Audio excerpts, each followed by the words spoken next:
네, 제목을 읽어볼까요? 자, 시작. 선교의 하나님. 네, 선교의 하나님. 오늘도 신명기 29장 내용으로 말씀 나누도록 하겠습니다.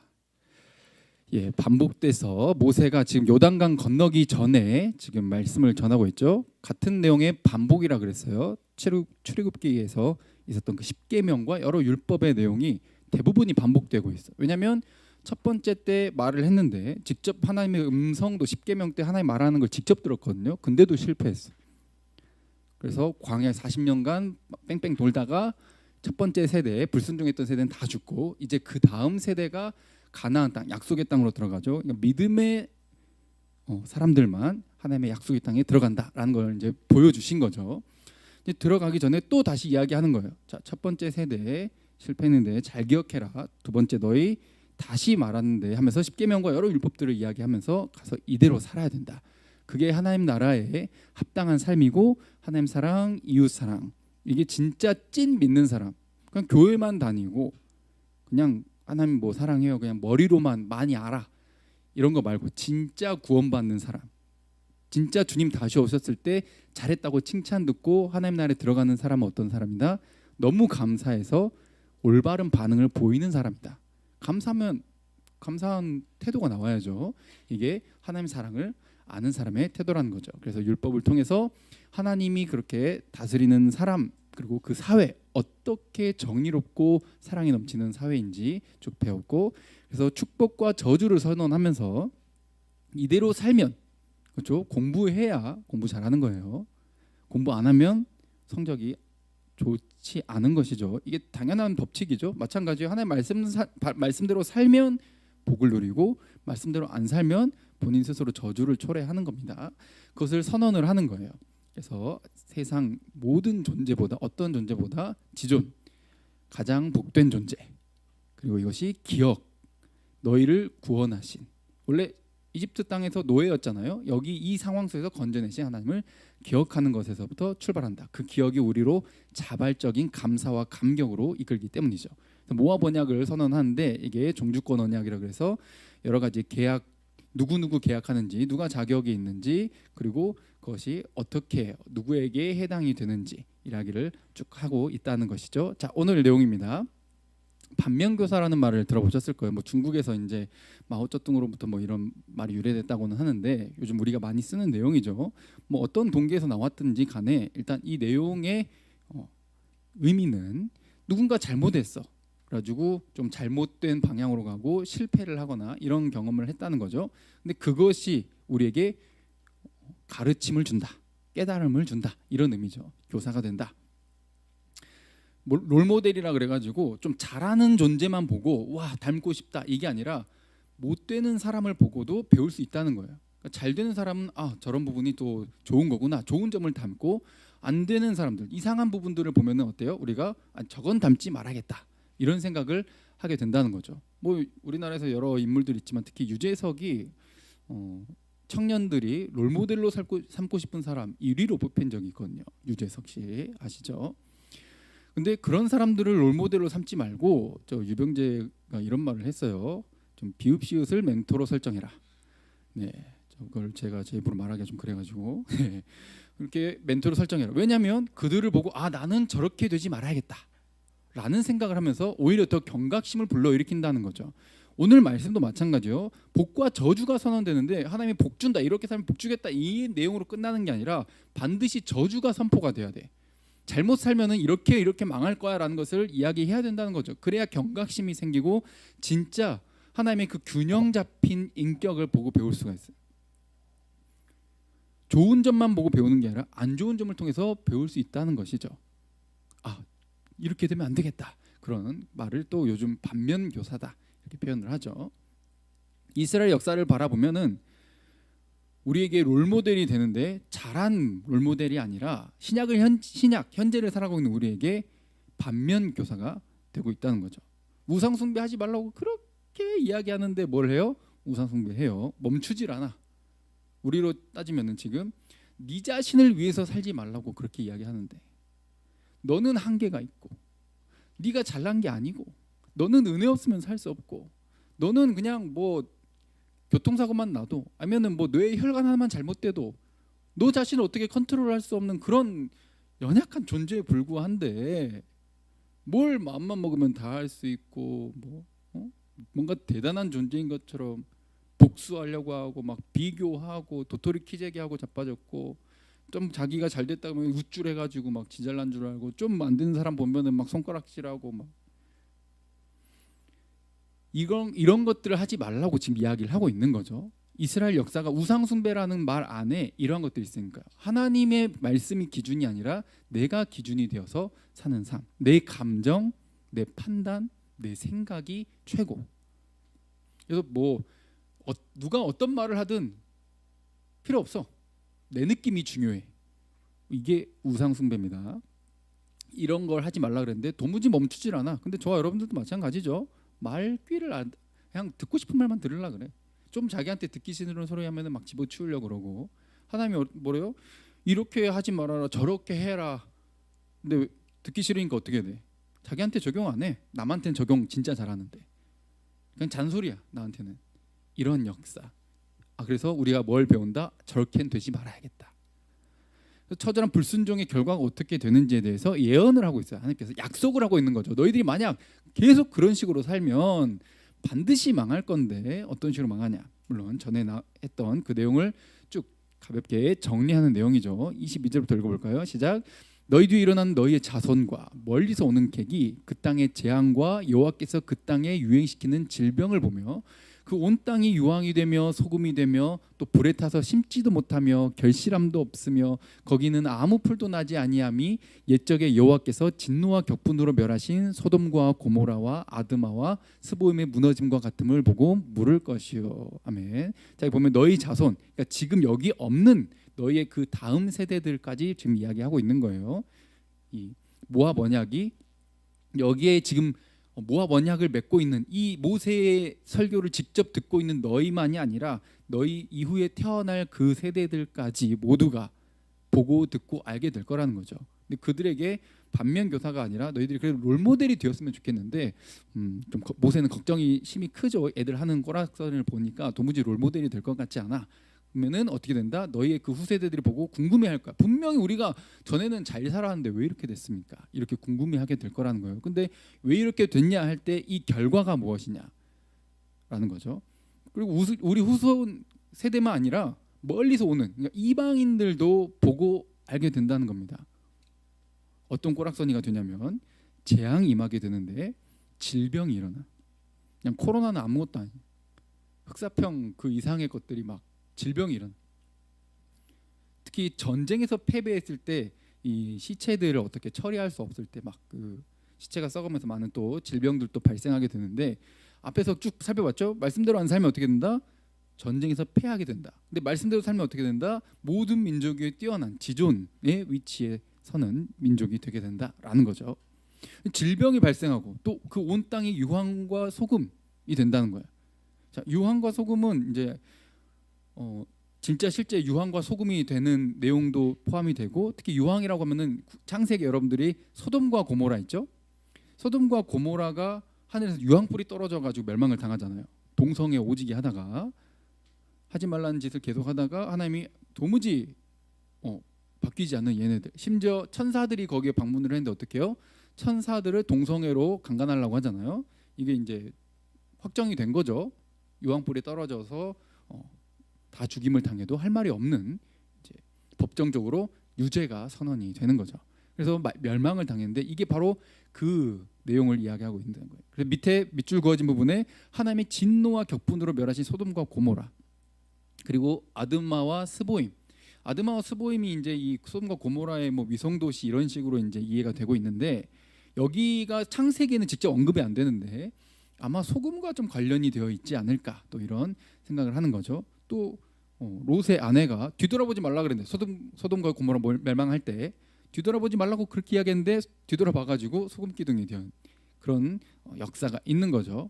그리고 실제로 제국이 다른 나라를 쳐들어가가지고 그 나라를 완전히 황폐화시킬 때 이 땅은 이제 도무지 못 써먹는 땅이 되게 하려고 했을 때 유황과 소금을 뿌립니다. 거기에 제국이 침략했을 때도 그런 역사가 있어요. 그런 전쟁에 패배한다는 상징성이 있고 또 실제로 너희의 땅이 다시는 풀도 못 나는, 아니 농사 짓는 건 문제가 아니라 아예 그냥 잡초도 안 나. 소금 뿌려버리니까 그 땅에. 실제로 지금 소돔과 고모라는 어떻습니까? 정확히 어딘지 그냥 추측만 할 뿐 어떤 모습이었을지 몰라요. 근데 그 땅을 보면은 롯이 아브라함이랑 서로 땅을 고를 때 저 소알지역 보니까 창세기에 뭐라 표현되어 있어요? 소돔과 고모라가 어떤 땅이었다? 소돔과 고모라를 멸하시기 전에 여호와의 동산, 에덴 동산 같았다는 거예요. 엄청 천국같이 풍족해 보이는 너무 좋은 땅이었다는 거예요.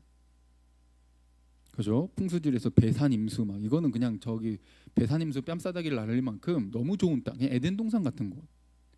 근데 지금의 저 모습을 지금 찾을 수 있어요? 없어요? 없어요. 그냥 사해바다만 있을 뿐이에요. 소금이 워낙 많아가지고 사람이 죽을라 그래도 거기선 자살을 할 수가 없어. 왜? 계속 둥둥 떠버리니까. 소금으로 가득한 그 땅 완전히 황폐. 분명히 전에는 에덴 동산 같았는데 지금 완전히 멸망당한. 근데 너희의 있는 그곳이 그렇게 될 거라는 거야. 너희의 상태가 그렇게 될 거라는 거죠. 어떻게 하면? 계속 자기 자신을 위해서 살면. 그래서 사람들이 놀랄 거라는 거야. 충격과 공포를 경험하게 될 거라는 거야. 여러 나라 사람들도 물어봐. 왜냐하면 이 이스라엘이 섬기는 신이 여호와라는 신이라는 것을 들어서 알고 있고 그 율법이라는 것이 있다는 것을 알고 있고 유대인에 대해서 지식이 있고 궁금해가지고 여러 가지를 물어보고 지식이 있을 텐데 하나님이 약속한 내용에 대해서 알고 있을 거라는 거죠. 하나님 말씀대로 살면 복을 누리고 지존 민족이 되지만 하나님 말씀대로 안 살면 엄청난 저주를 받게 될 것이다 라는 내용을 들어서 알고 있는데 하나님이 함께하는 이 종족이, 이 민족이 전에는 에덴 동산같이 그렇게 번성하고 잘 먹고 잘 살다가 왜 이렇게 망했냐라고 놀라버릴 거라는 거죠. 그래서 이렇게 물어볼 거라는 거예요. 왜 이렇게? 하나님이 어찌 이렇게 했냐? 왜 이렇게까지 하나님이 화를 내셨냐? 노하셨냐? 라고 하면은 사람들이 뭐라고 대답할 거라는 거예요. 얘네들이 하나님이 자기 조상들에게 약속하신 그 약속이 있는데 출애굽할 때 시내산 언약 그리고 오늘은 지금 이 신명기 모압 언약을 이야기하고 있는 거예요. 이 언약을 어떻게 했다? 버려버렸다. 그러니까 원인이 뭐예요? 하나님이 먼저 버렸어요? 얘네들이 먼저 버렸어요? 얘네들이 먼저 버린 거예요. 하나님 말씀대로 얘네들이 먼저 살고 싶지 않아. 자기를 위해서 살고 싶은 그 마음이 너무 가득하고 그걸 포기하고 싶지 않아. 그래서 하나님은 뭔가 귀찮고 잔소리하는 분 버려버리고 뭐예요? 세상의 화려함을 쫓고 쾌락을 쫓고 학벌을 쫓고 돈을 쫓고 유명해지는 걸 쫓고 이렇게 쫓아가는 거죠. 하나님은 일단은 내가 그런 것들을 추구하려고 하다 보니까 뭔가 방해야. 남들 내가 지금 이렇게 예배 드릴 때는 한 자라도 공부 더 하겠지? 질 수 없지. 예배 안 드리고 공부하러 가고 좀 극단적인 예시긴 하지만 이 자리에 모인 여러분들 그러지 않을 거라 생각하지만 그렇게 생각한다는 거예요. 뭔가 하나님이 세상과 비교했을 때 뭔가 나를 더 방해하는 것 같이 느껴지게 되는 거죠. 버리게 되는 거예요. 참 자연스럽게 세상에서 어떻게든 좀 뭔가 내가 이루고 싶은 욕심을 이루려고 하다 보니까 하나님은 방해 요소처럼 느껴지게 되거든요. 그래서 본 적도 없고 들은 적도 없는데 그 신을 믿으면은 잘 된다더라. 이렇게 하면 잘 된다더라. 어때요? 학교에 가서도 많이 듣죠. 하나님을 모르는 사람들이 막 이상한 소리들 많이 이렇게 해야 잘 됩니다. 여러분들 부자가 되면 이렇게 해야 됩니다. 막 유튜브에도 보면은 별 소리들이 다 많은데 그 말을 듣고 따라가려고 하다 보면은 하나님은 저기 저 멀리 같이 있지 않는 거예요. 그래서 우리에게 계속 뭐라고 말씀하시는 거예요? 오늘 신명기가 오늘날 니들 세상 말 듣지 말고 네 감정이나 네 판단, 네 계획을 의지하지 말고 말씀대로 살아야 된다. 그게 복된 길이야. 계속 강조하고 있는 거예요. 근데 들은 적도 없고 본 적도 없는데 처음 보는 신인데 일단 쟤가 잘 됐어. 잘 먹고 잘 사는 것 같아. 그러니까 나도 해볼까? 하고 따라가서 해보는 거예요. 이런 것들 이게 다른 신을 따라가서 그들을 섬기고 절했기 때문이다. 원인이 누구에게 있다? 하나님이 버린 게 아니라 얘네들이 하나님을 먼저 버린 거예요. 그래서 너무 놀라. 아니 이렇게 순식간에 에덴 동산 같은 곳이 소돔과 고모라처럼 완전히 유황과 소금밭이 돼버린다고? 와, 이게 가능하다고? 너무너무 놀라운 거예요. 전에 말씀드렸죠? 바벨론, 지금의 미국보다 더 잘 나갔던 그 제국이 거기가 망한다고? 거기 지금도 미국이 도무지 전쟁에서 질 것 같지 않은데? 근데 당시에 바벨론이 망한다라고 하나님이 몇백 년 전에 예언을 하잖아요. 그대로 됩니까? 안 됩니까? 돼요. 몇백 년 전에는 선지자 그 말을 할 때는 사람들이 못 믿었지. 헛소리하고 있어. 이렇게 생각을 했는데 실제로 어떻게 돼버려? 말씀대로 이루어지는 거죠. 하나님이 하셨다라고 하는 것을 보게 되는 거예요. 너무너무 충격적인 거예요. 도무지 일어날 것 같지 않은 일들이 일어나는 거죠. 그렇게 될 거라는 거예요. 그 대상이 너희다. 그래서 사람들에게 반면교사가 될 건데 원인은 언제나 너희에게 있다. 분명 신명기 초반부에 10계명이 다시 나오죠. 출애굽기에도 10계명이 나오는데 신명기에도 10계명이 나옵니다. 출애굽기에서는 시내산에서 맺었을 때의 그 10계명이고 신명기는 모압 언약에서 다시 한번 강조하는 거예요. 반복이라 그랬죠. 10계명을 그대로 다시 이야기하잖아요. 그때 1계명, 2계명 너는 나 외에는 다른 신들 너에게 두지 말아라. 우상 세계 만들지 말고 어떤 것도 형상 만들지 말고 그것들 절하지 말고 섬기지 말아라. 나는 질투하는 하나님이다. 난 분명히 말한다. 난 경고한다. 나를 미워하는 자, 곧 나를 미워한다라고 하는 것은 하나님보다 무언가를 더 좋아한다는 거예요. 우선순위에서 하나님을 밀어제끼는 너희, 이건 죄라는 겁니다. 항상 하나님이 최우선이 아니라 하나님이 항상 나의 삶의 영순위가 아니라 언제나 밀려 있어. 이런 자를 뭐라고? 죄. 그걸 난 반드시 갚을 거다. 난 반드시 갚는다고 난 분명히 말했어. 나 말했다고. 난 내가 말한 것을 지키는 하나님이다 라는 거예요. 그러니까 어때요? 롤모델만이 아니라 반면교사로서 너희들이 잘못되는 것을 보고 모두가 알게 해주겠다는 거예요. 너희들이 잘못되는 이유는 너희 때문이죠. 이 백성들 때문에. 그래서 하나님은 약속대로 하겠다. 27절 28절 읽어볼까요? 시작. 이러므로 여호와께서 이 땅에 진노하사 이 책에 기록된 모든 저주대로 재앙을 내리시고 여호와께서 또 진노와 격분으로 크게 통한하심으로 그들을 이 땅에서 뽑아내사 다른 나라에 내던지심이 오늘과 같다 하리라. 아멘. 실제로 이스라엘 역사에서 어떻게 됩니까? 망하고 여기 하나님이 계셔 우리의 예배를 받으셔. 이곳은 성전이요. 이렇게 하고 확실히 믿었다고. 여기는 안 망해. 왜? 하나님이 함께 하시니까. 근데 망했어. 그게 착각이었어.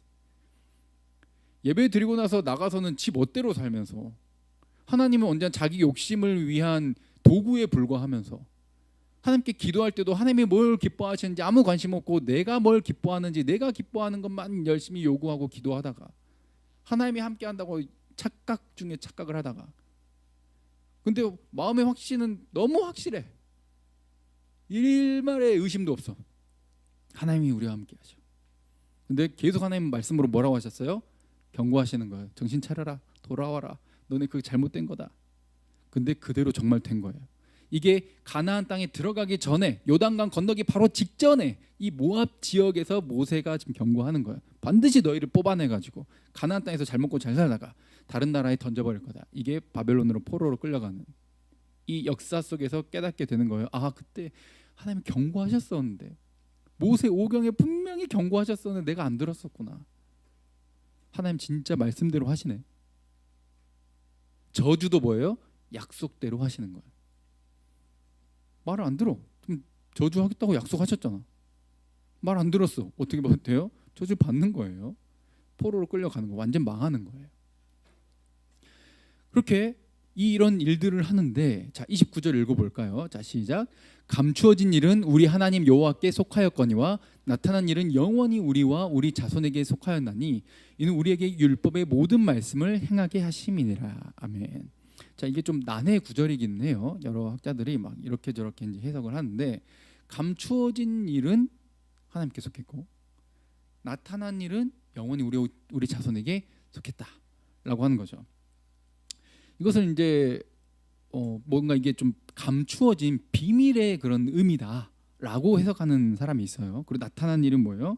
표면적으로 드러난 이런 율법의 내용들이라는 거죠. 근데 이 감추어진 일과 나타난 일에 대해서 지금 뭐라고 해석을 하든지 목적이 있어요. 이 감추어진 일과 나타난 일, 이 두 가지를 통해서 결국은 뭐 하고 싶으신 거예요? 우리에게 뭐 하라고? 밑줄 그어진 거? 우리에게 이 율법의 모든 말씀을 어떻게 해라? 지켜 행하라. 이렇게 하려고 감추어진 일과 나타나는 일들이 나타난 일이 있다는 거예요.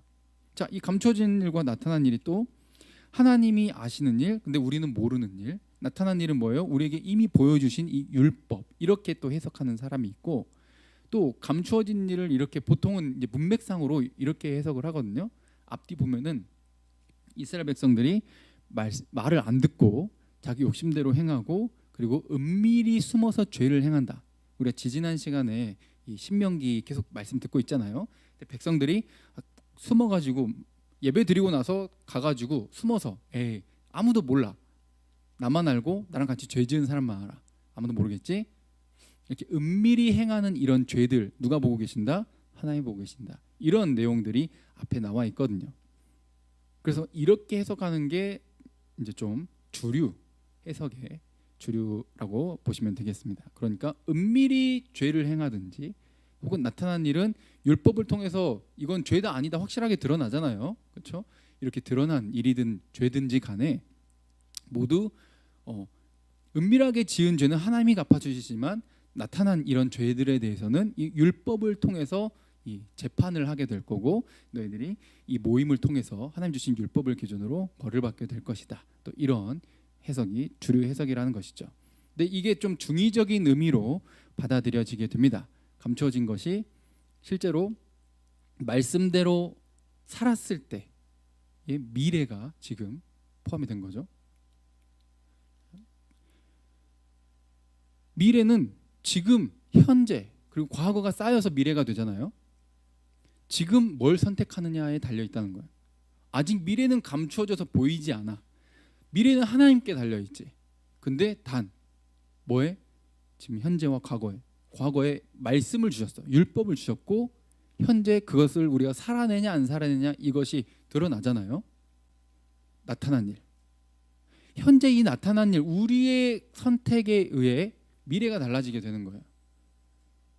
너희들이 사람들에게 복을 받아가지고 롤모델로서 제사장 나라로서의 그런 역할을 할지, 아니면 불순종해가지고 온갖 저주와 멸망을 다 경험한 다음에 반면 교사가 될지, 그 감추어진 그 미래 하나님께 달려 있다는 겁니다. 그런데 현재 우리에게 나타난 것은 뭐다? 지금 현재 선택할 수 있는 것은 뭐예요? 율법은 확실하게 나타났잖아요. 하나님의 뜻은. 현재 최선을 다해서 말씀대로 사는 거예요. 그럼 그 미래가 하나님이 약속하신 그대로 열려지게 되는 것이죠. 바로 이 내용을 가지고 이야기를 하는데, 근데 이렇게 우리는 알다시피 이스라엘 백성들의 반면교사가 되었잖아요. 하나님 말씀대로 살았다 못 살았다? 못 살았다. 그 구약만 가지고서는 우리가 다 알 수가 없어요. 그래서 구약의 또 미리 예언된 내용을 봐야 되는 거죠. 에스겔 선지자를 통해서 계속 경고하고 또 이야기하고 있거든요. 모세도 걱정해서 이야기했고, 에스겔 선지자는 지금 하나님 말씀대로 못 살고 있는 얘네들을 향해서 지금 경고하고 있는 거거든요. 에스겔 한번 볼까요? 36장에 이스라엘 족속이 그들의 고국의 땅에서 거주할 때 그들의 행위로 그 땅을 더럽혔다. 그래서 나 보기에 그 행위가 월경 중에 있는 여인의 부정 같았다. 이게 그 여자가 월경하는 게 더럽다는 의미가 아니라 그 이제 침상을 의미를 하는 거예요. 이제 그걸 쏟아내면서 침대가 더러워지는 이런 것들을 의미를 하는 거죠. 그러니까 너희들의 그런 더러운 행동이 너희들이 있는 그 땅과 여러 주변을 같이 함께 더럽혔다, 이렇게 의미하는 거예요. 그래서 그들이 땅에 뭐를 쏟았다? 억울한 피를 쏟은 거예요. 더러운 피를 쏟은 거죠. 하나님 기뻐하시지 않는 행동을 한 거예요. 그것을 더러운 피를 쏟았다. 왜냐면 이제 여자들이 월경을 할 때는 또 이제 더 이상 몸에 남아 있으면 안 되는 것들을 또 내보내는 거잖아요. 그러면서 몸이 더 새롭게 되고 가벼워지고 또 건강해지고 하는 거니까요. 또 새 생명을 잉태하기 위한 준비를 하게 되는 거니까요. 그래서 내 안에 쏟아내야 되는 것들을 쏟아내야 되는데 그 나오는 그 피 자체는 깨끗한 것은 아니라는 것이죠. 이것을 쏟아내는 것을 어떤 이스라엘 백성들의 죄를 이 땅에 막 쏟아내 가지고 이 땅을 더럽히는 것으로 이야기하고 있고, 그 우상들로 말미암아 자신들만 더러워진 게 아니라 그것을 하나님이 분노를 쏟아놓을 만큼 엄청난 더러움이었다는 거고, 그래서 그 행위대로 하나님이 약속하신 대로 죄 지으면 내가 심판한다 약속했잖아요. 그래서 죄를 지었으니까 심판하는 거예요. 너희들 잘못하면 죽어, 선악과 먹으면 죽어, 하나님이 약속했잖아요. 그래서 먹고 죽는 거예요.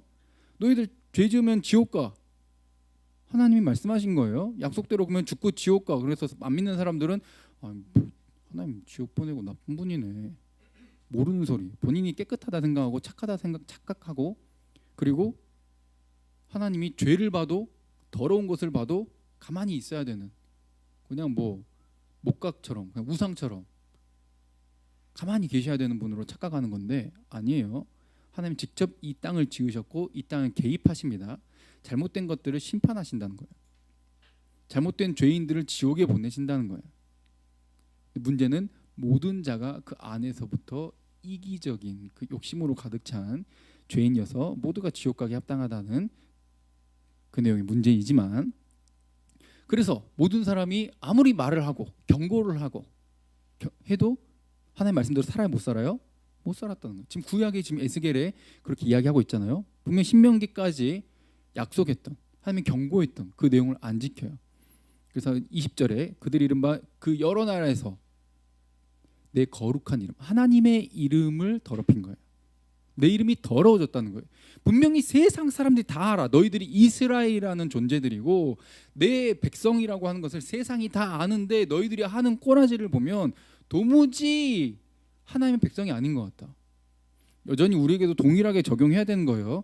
교회라는 이름으로 모였고 하나님의 자녀라고 말을 하고 나는 하나님 믿어요 하는데 평소에 사는 행동을 보니까 도무지 믿는 것 같지 않아. 세상에 좀 착하다는 사람보다 더 이기적이고 더 감정적이고 더 복수하려고 그러고 더 돈을 사랑하고 더 비리가 많고. 하나님 뭐라는 거예요? 내 이름을 더럽혀. 그래서 그들이 망해야 된다는 거예요. 그래야 하나님의 약속이 이루어지니까. 하나님은 약속을 지키시는 분이라는 것이 그래야 또 확실하게 증명이 되니까. 그래서 여호와의 땅에서 떠난 자다. 전에는 에덴 동산 같이 그렇게 누리다가 이제 이렇게 멸망한 이유가 무엇이냐? 하나님의 거룩한 이름을 더럽혔기 때문에. 그래서 21절부터 읽어볼까요? 자, 시작. 그러나 이스라엘 족속이 들어간 그 여러 나라에서 더럽힌 내 거룩한 이름을 내가 아꼈노라. 아멘. 하나님의 이름의 영광이 지금 더럽혀졌는데 하나님이 가만히 있으면 돼요, 안 돼요? 안 되죠. 그래서 하나님이 자신의 그 거룩한 이름의 영광을 아끼신다는 거예요. 그래서 그 이름의 영광을 하나님이 회복하려고 하는데, 내가 이렇게 회복하려고 하는데 이렇게 하는 것은 너희를 위함이 아니라 너희가 들어간 그 여러 나라, 지금 포로로 끌려가 버린, 지금 에스겔인데 신명기에 뭐라 해서 뽑아가지고 다른 나라에 던져버린다 그랬잖아요. 실제로 그렇게 됐고 경고하는데 거기서 더럽힌 나의 거룩한 이름을 회복하려고 내가 행할 거야. 뭐를? 감추어진 일을. 오늘 본문에 감추어진 일을 할 거야. 너희는 아무리 말해도 못 지킬 거야. 나타난 일들, 율법을 아무리 줘도 경고해도 도무지 말을 듣지 않을 거야. 그걸 나는 알고 있어. 그래서 미래는 너희의 선택에 따라 달려있지만 실제로 역사 속에서 포로로 끌려가 버리고 나라가 지도상에서 사라져버리는 엄청난 황폐함과 멸망을 경험을 해. 근데 그마저도 하나님은 반면교사로 삼으셔서 누구 이름을 드러내길 원하신다? 하나님의 이름을 드러내길 원하시는 거예요. 복을 줘야만 하나님의 이름의 영광이 드러나는 게 아니라 잘못된 것을 저주하고 심판할 때 또 하나님의 이름의 영광이 드러납니다. 그런데 그렇게 되었을 때 분명히 얘네는 하나님이 선택한 백성인데 그냥 멸망한 채로 내버려 두는 것이 아니라 이 모든 것을 결국 회복하면서 하나님이 어떤 분인지를 세상에 보여주겠다는 거예요. 자, 23절 또 읽어볼까요? 23절부터 가운데 시작. 여러 나라 가운데서 더럽혀진 이름 곧 너희가 그들 가운데서 더럽힌 나의 큰 이름을 내가 거룩하게 할지라.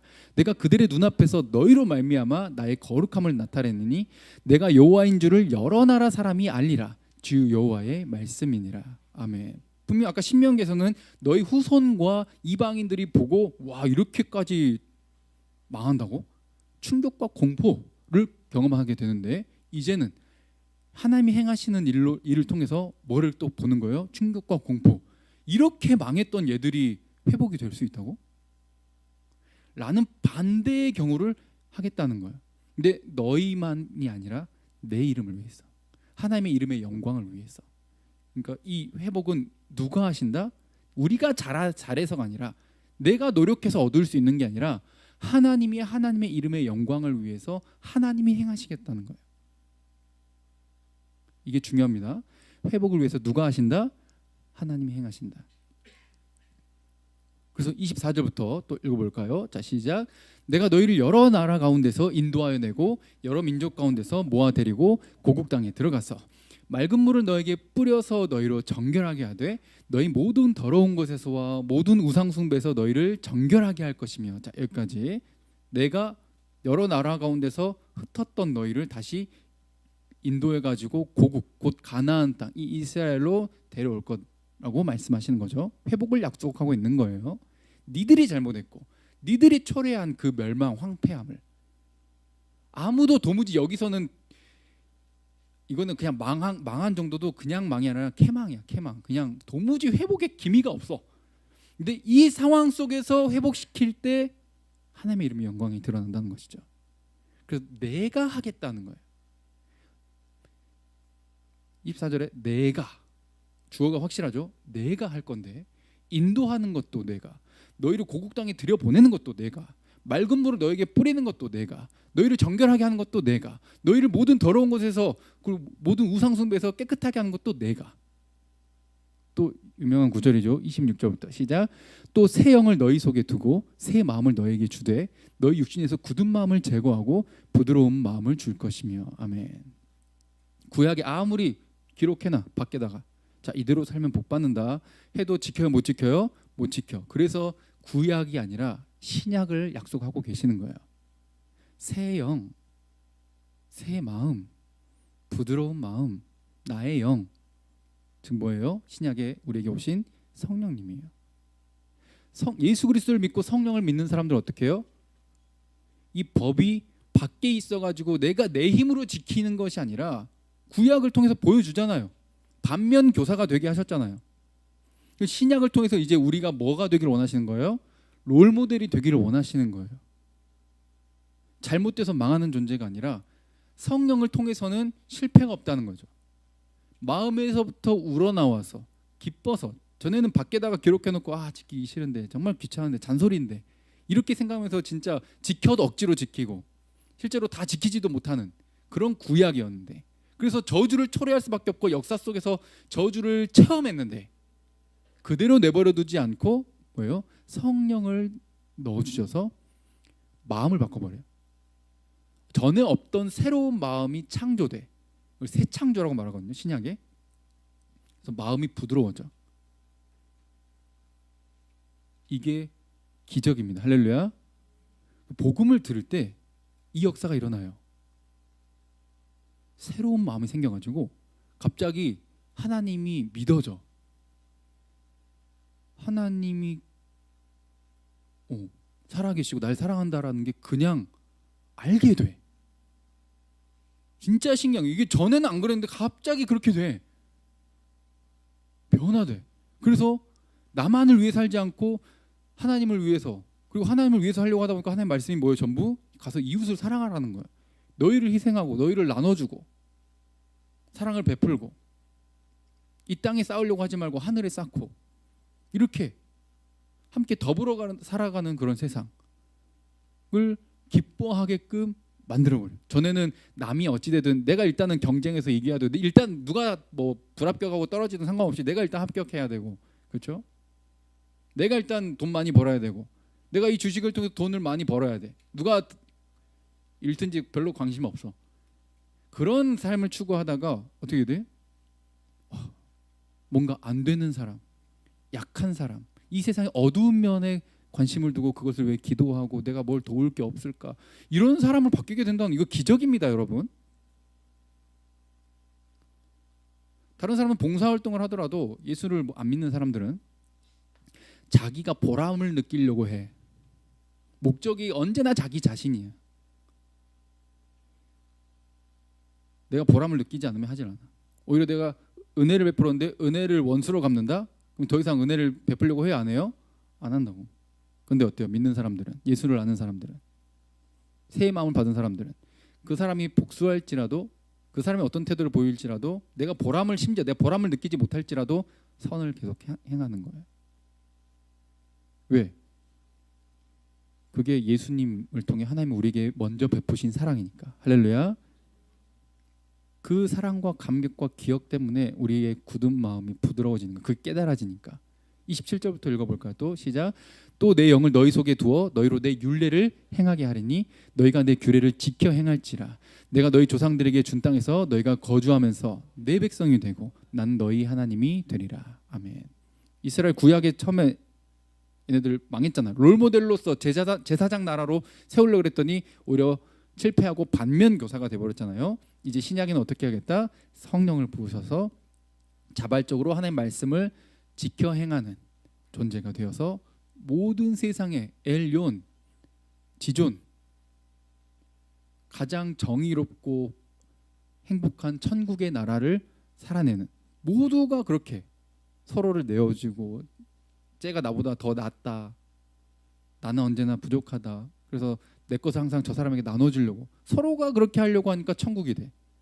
근데 서로 자기가 더 낫다고 말하고, 네가 감히 이렇게 말하고, 기분 나쁘다 그러고, 자존심 상하다 그러고, 경쟁하고, 서로 더 많이 가지려고 해. 왜? 세상의 자원은 한정적이니까.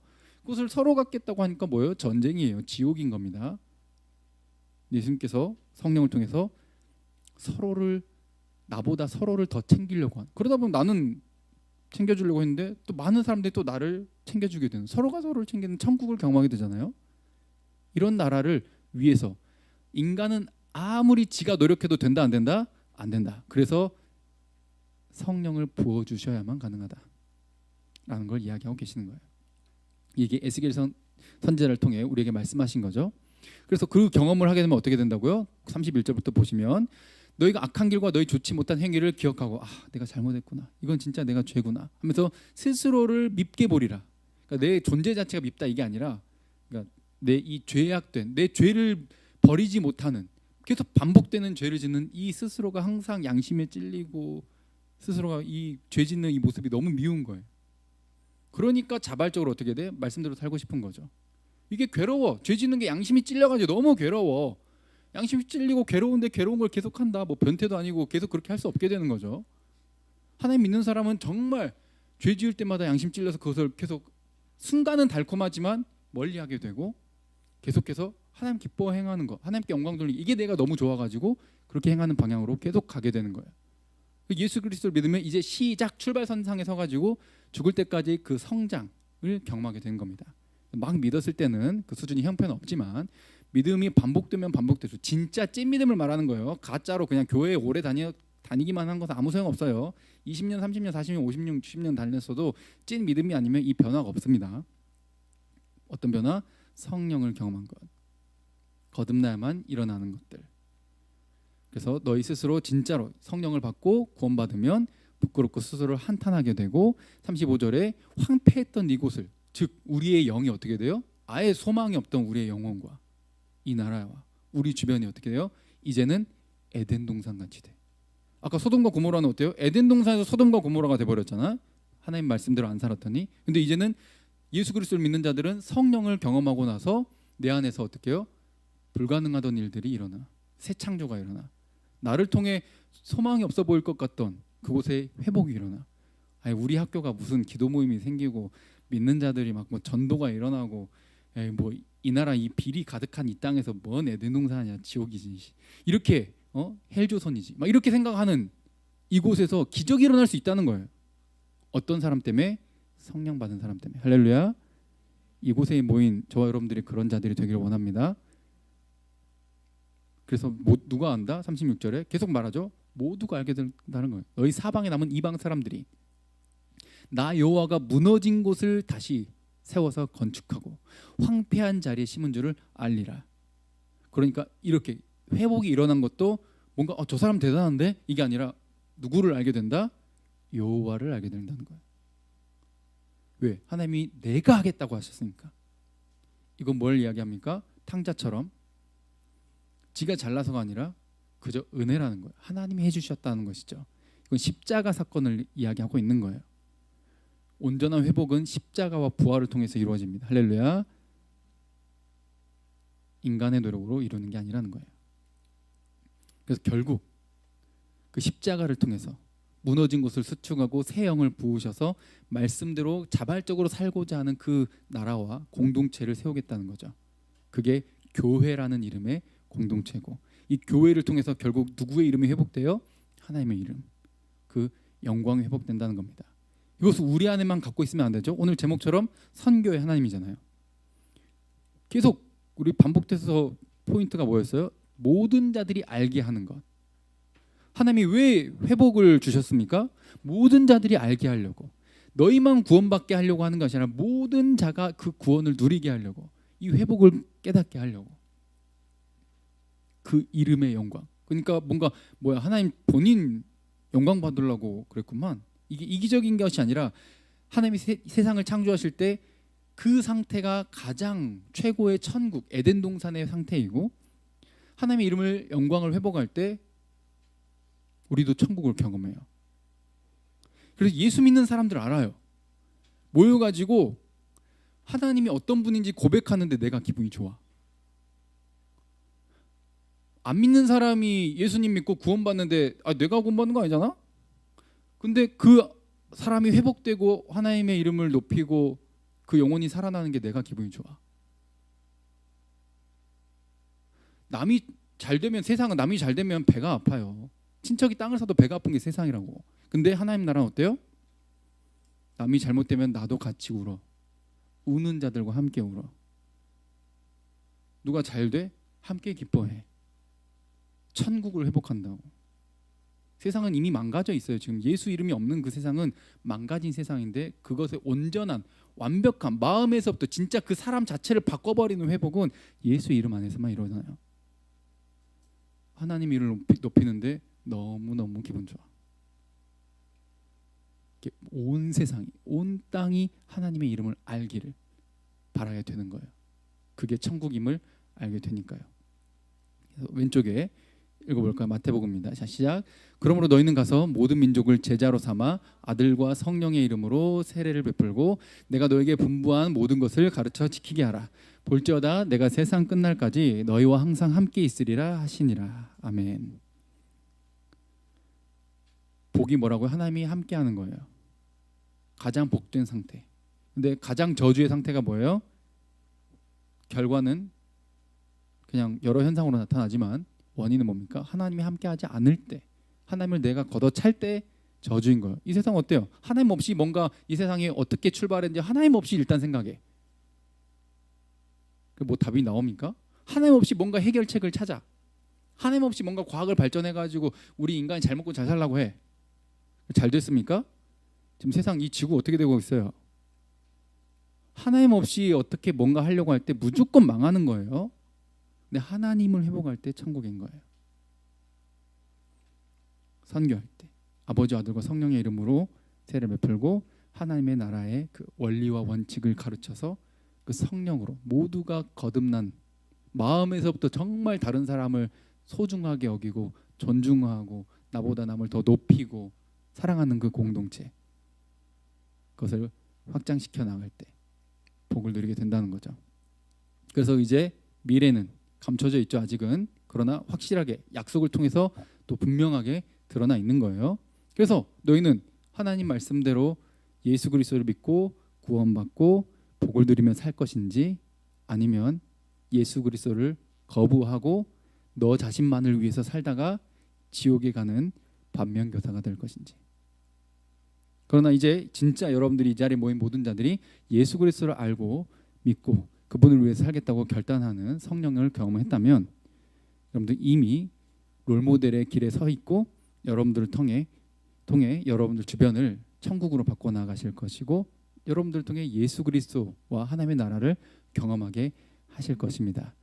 그것을 붙잡고 항상 은혜를 기억하고 십자가에 감사하고 감격하고 이 방향성을 잃지 않는 천국을 경험하고 천국을 선교하며 전파할 수 있는 저와 여러분들 되기를 간절히 바랍니다. 함께 찬양하고 기도하겠습니다.